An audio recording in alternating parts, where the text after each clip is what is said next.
Hi, everyone. Good afternoon.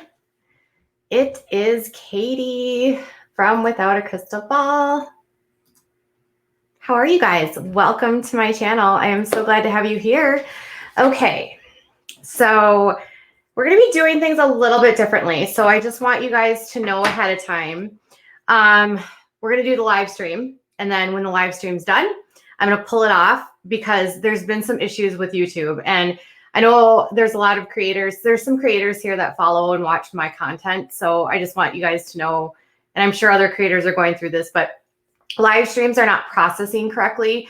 And it's taking forever for them to process once you go to a live stream. So what's effectively happening is it goes out of a live stream. The few of you that see the link on social media, click it, and then it disappears and all of the views tank. And so I reached out to YouTube, and what they suggested that I do is that I do the live stream and then put it at private and then re-upload the live stream as an upload. So you're going to see these videos sometimes going up twice, which I understand is sort of irritating, but doing it that way, it's not missing the algorithm. The common workarounds of what happens when half of YouTube is closed, right? Okay, you feel me? You feel me? You feel me? So hello, everyone. We're doing a joint stream with YouTube and with Facebook. So welcome to my Facebook side. Welcome to my YouTube side. Hope you guys are having a great day. I'm working hard on getting my Facebook community more engaged with the videos and working on getting it monetized. So I appreciate you guys hanging out with me. Okay, so I love to read. Does anyone else love to read? Because I love it. I mean, if you could ever think about like your favorite like pastime, would it include reading? Because mine would. I am a major introvert, and which is why I probably have the time and energy and resources to get you the information that I get you for these shows, because I love to read and I love to research. And one thing I've been looking at a lot and spending a lot of time on is the books written by these reality stars, because I feel like you get a glimpse into their lives, right, when you watch the show. But the networks kind of edit certain features out, right?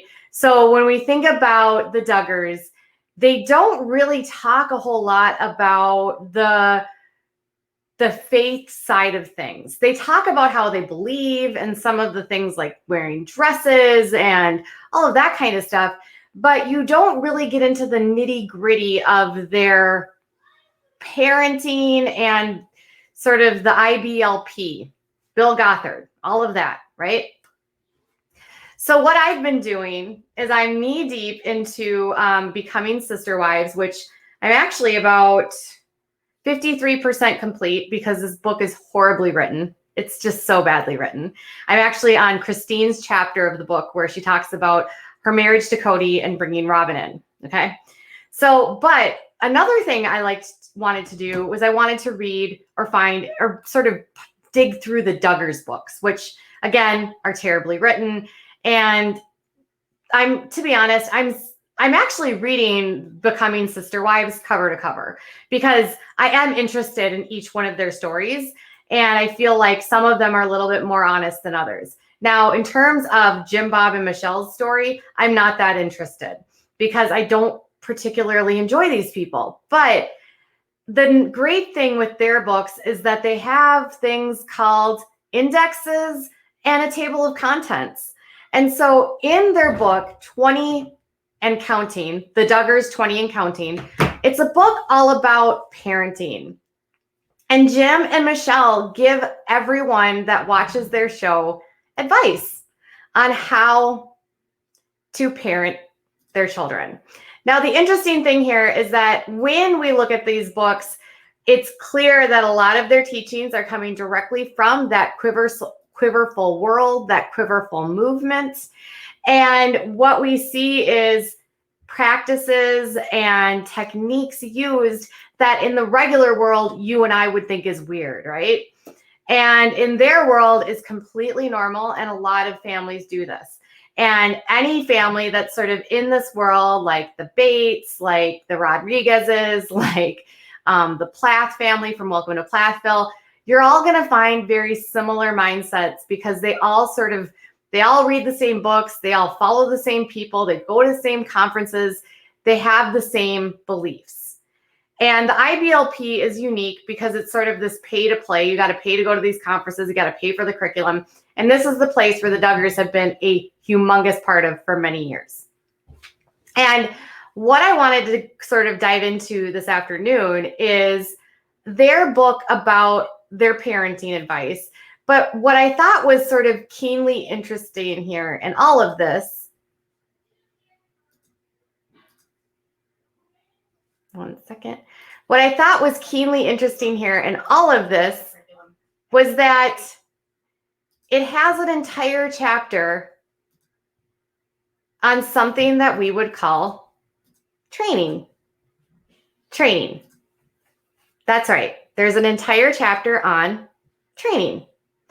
So we think of raising kids as raising. Like in my house, I don't think of raising my son as I'm training my child.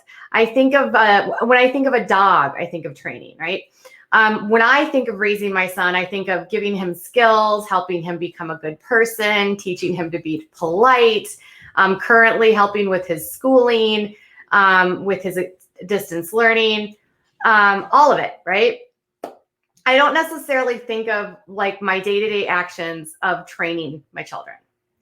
So this is more like we must make sort of cookie cutter kids, right? Like, just like Charlene in chat said, the Bill Gothard book includes how to make cookie cutter children. And this was sort of something that Amy Duggar King had spoken about, where she talked to me about how when she went to these IBLP conferences, the kids were like robots. They didn't have their own identities. They didn't think for themselves. They just sort of blindly followed their parents and whatever was taught to them and whatever was told to them. So when I was in the book, I was like, well, there's got to be something about the training, right? Well, there's been a lot of stuff in the news lately. Derek Dillard has been doing all of this stuff about, we were told we had to do these things. We were not paid. It was volunteer. We didn't have control of anything in our lives. We just had to do these things. Anytime we wanted to release any information, it had to go through Jim and through TLC. Jill didn't want to film after everything that happened with Josh and the news and all of the stuff that went out. And it was just a very uncomfortable situation for them. They said they didn't have boundaries. They didn't have anything, right? And what I realized quickly is their book is not necessarily like how to be a parent. It's more like brainwashing 101. How do you get your child to not have to think for themselves and only obey you? And one thing, there's an entire chapter called training. And in this, they talk about the importance of obedience. And they say that disobedience is a humongous issue and they need to correct that almost right away. So what I did was I grabbed some screenshots from this and I took a look at some of the things that they had to say about obedience and why this would mean, like, for instance, this week, Jessa Duggar comes out with this very sort of bizarre love letter to her dad following all of the stuff that came out about Derek. And then you have Jana, who had originally written good job and changed it to you did amazing by BTW. And then you have Joy praising her and Anna praising her. And, all of these girls grew up in this group, right? And all of them have been effectively brainwashed in order to think that everything that their dad does is amazing. Okay. So I want to share this with you real quick. So here is from their book, and it's about, they talk about the importance of obedience. Okay. And so, and the weird thing about this book is it has recipes mixed into the middle of it. It's the most bizarre format. The recipes come at really ridiculous times. Anyways, it's the Duggars. So it says the goal for them, hold on a second, I got to get rid of this banner. The goal for them is to have them understand 4 different points of obedience. instant. We tell them that obedience needs to occur instantly. If it doesn't happen instantly, it's not obedience. Sometimes it's not what you want to do, but it's what you ought to do to honor mommy, daddy, or God. So they want their children to instantly do whatever it is that they say, regardless of what it is. So you must obey mommy, daddy, or God. And I'm assuming it would be anyone that's of an authority figure. So Bill Gothard, church leaders, don't question, obey. That's going to create a whole host of issues because the kids will not even think whether or not something is good or bad, whether it's appropriate or inappropriate. There's a lot of problems that come on when you tell a child you have to do whatever it is I say, no matter what it is. That's like blind allegiance. I wouldn't necessarily call that obedience. But if they have been told their entire lives that you must instantly listen and do whatever it is I say, is there a question, or is there even a doubt that maybe today this might be why some of these kids do not leave? Because they are still in that mindset of, I must do whatever he says, no matter what. Even though I'm an adult, if my dad wants me to do this, I'm going to do this because I must listen no matter what. So the next one I wanted to show you was cheerful. So this was the thing that we always joke about, but this is a part of their training, and it says cheerful. God wants us to obey him joyfully, and parents want the same thing from their children, even when what we're asking of them is a little difficult or not what they want to do. We remind them to respond with the right attitude. Yes, ma'am, or even yes, ma'am, I'd be happy to. We want them to comply without snorting and stomping off in anger and without complaining. In theory, this doesn't sound terrible, right? In theory, this is not terrible. Like, you want your kids to do what you want them to say without fighting. I would love for my son not to argue with me about picking up his toys and not creating a fight. But in our house, we don't talk about yes, ma'am, no, ma'am. We talk about reactions and emotions, right? So again, if something is going on that might not be okay, like say what happened with Josh, right? They're asked by their dad to go on to Megyn Kelly on Fox TV and talk about it. It's not good.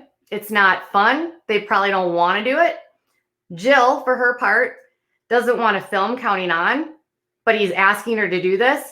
And she is supposed to cheerfully do this. No complaining. So she's instantly supposed to obey and being cheerful while doing it. So, yes, Daddy, I'll do that right away. Much like how they act all the time. Please delete any posts about blanket training. Please delete any posts about blanket training. Okay. PVC pipe in chat needs to be deleted. Okay. Thorough. This point, we cannot be talking about any forms of abuse. Please. Okay.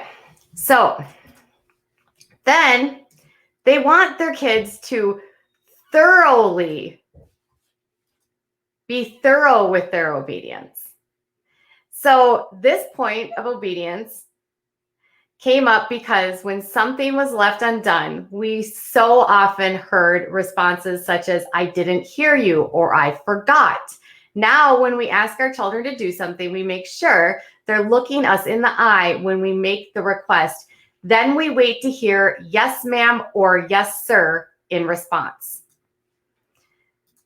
So not only do they have to be cheerful, do they have to be immediately doing what they want, they also have to do the whole thing and say yes, ma'am, or yes, sir. So it's almost like the parents become drill sergeants and the kids are just like, yes, ma'am, yes, sir. And that's how they're taught to obey. And with this sort of training, you're taking away any sort of autonomy or any like thinking for themselves. They're not going to understand how to do certain things. They're not going to like think to argue ever.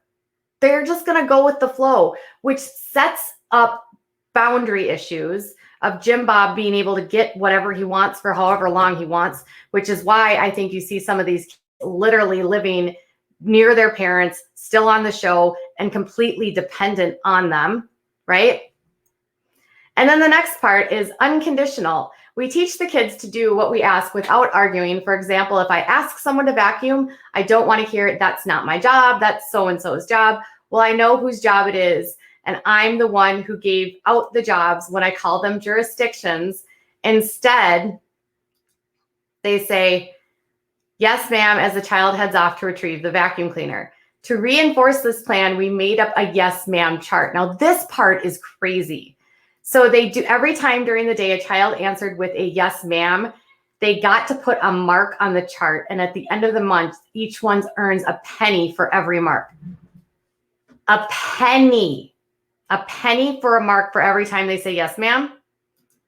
They go on to say, you talk about racking up that money. When we first set the chart up, every time I said something to someone, I'd hear 4 or 5 children chiming in with yes, ma'am. I'd like to think I wasn't even talking to you, but it was nice to know that you were having fun with learning obedience. And then they went on to say that meanwhile, we both watch for what we call opportunities to train. So they say they play obedience games. And this is the weirdest thing ever. This to me sounds like it could easily get so twisted. So here's what they say they do. They say we have all of them come in the living room and explain that we're going to play a game to help them learn to instantly obey. And then Jim Bob will say, James, go touch the piano and come back. And then James quickly responds and says, yes, sir, I'd be happy to, and then runs and does the task. And then while he's in motion, they give an instruction to Jackson and they say, Jackson, sit on the top step and count to 10 and then come back and touch my hand. And so they keep on doing this. And Jackson says, yes, sir, I'd be happy to. And then Michelle might say, Joy, stand on that tile square and scratch your head with your left hand and rub your tummy with your right as you count to 50. Then sit down on the square when you're done. Yes, ma'am, I'd be happy to. And so they do these games and they make these kids do these ridiculous tasks over and over and over again. And the game goes on until everyone has been asked to do some fun, quick command at least a couple of times. That doesn't sound like a game. And they say it's all just in fun. We don't give out chores during the game. We keep it quick and fast-paced, and the children love it. They love it because they don't know what fun actually is. And they're training puppets. Then they say,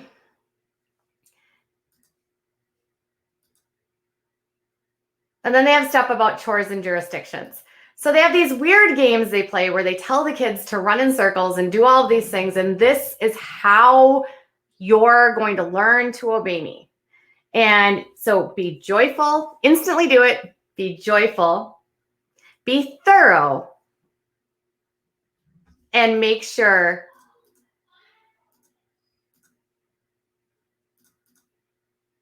you do it unconditionally.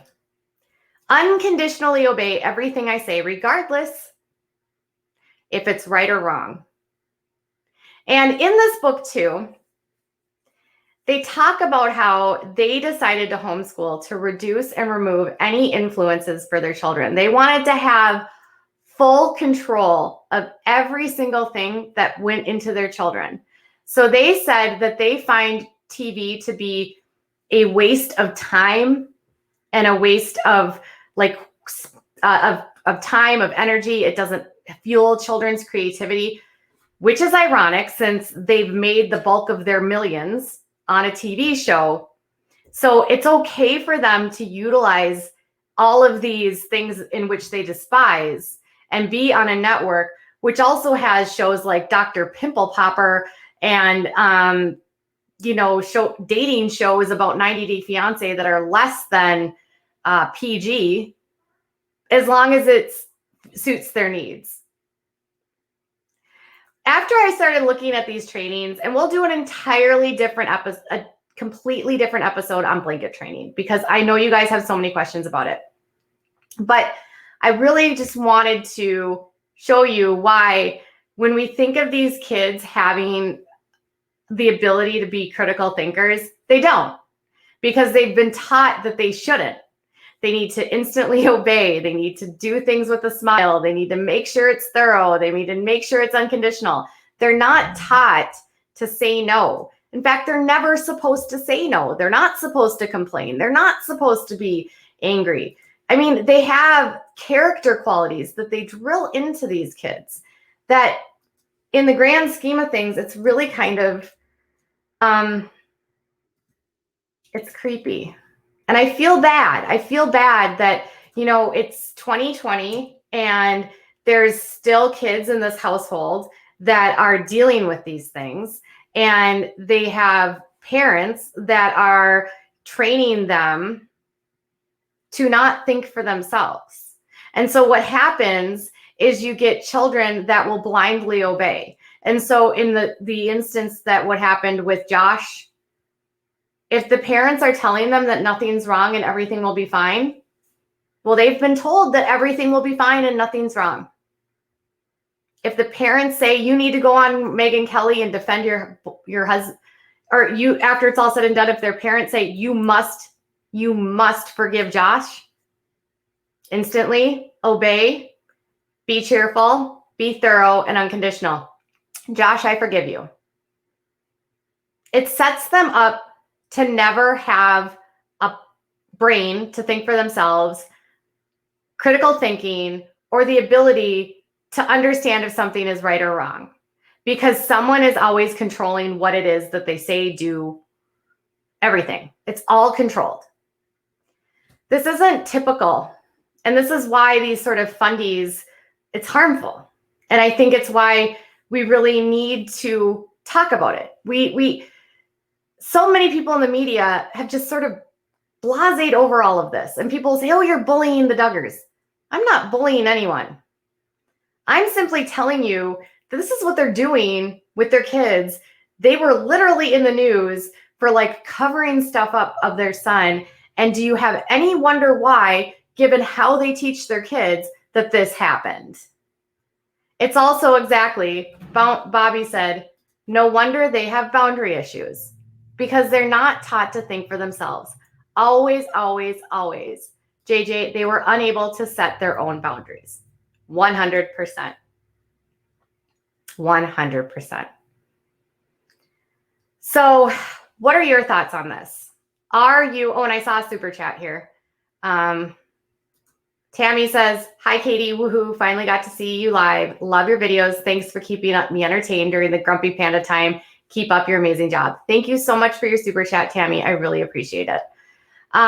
So what are your thoughts? Do you think that the way that they have been trained is sort of indicative of why Jessa and Joy and even Jana and John and Joseph and Josiah all stay? Is that why they stay? Because they're told that this is what they're supposed to do and this is the life they're supposed to have, and yes, sir, and yes, ma'am, and this is right. Even though they're adults, they're not really adults. He's made them babies. They're infants. They don't have any critical thinking skills.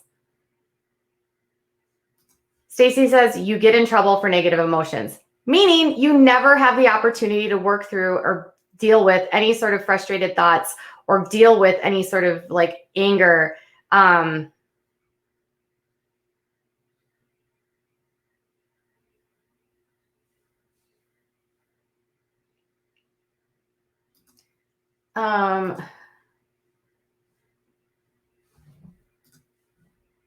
Whoa. Okay. So that's what I've got for here. Now, if you have any questions, comments, or concerns or thoughts, let me know. What I'm going to do now is I'm going to end this show, and then I'm going to take it and I'm going to re-upload it. So if you missed the live, you'll see it. You'll catch it on a recap. Thank you guys so much for joining me. Tonight, we'll do the sort of chat call-in where I'll invite some of you to share your thoughts. And we can talk about really anything, whether it's the Duggars, whether it's Sister Wives. Let's keep it on topic. Let's keep it on what we cover on this channel. We can even talk about Teen Mom. We've had a busy, busy week, and I really hope you've enjoyed this. It's not been easy to do this every single day with everything that's been going on, but I truly hope you're getting something out of it and you're enjoying what we're doing. All right, you guys, I'll be back in a little while with more. Bye.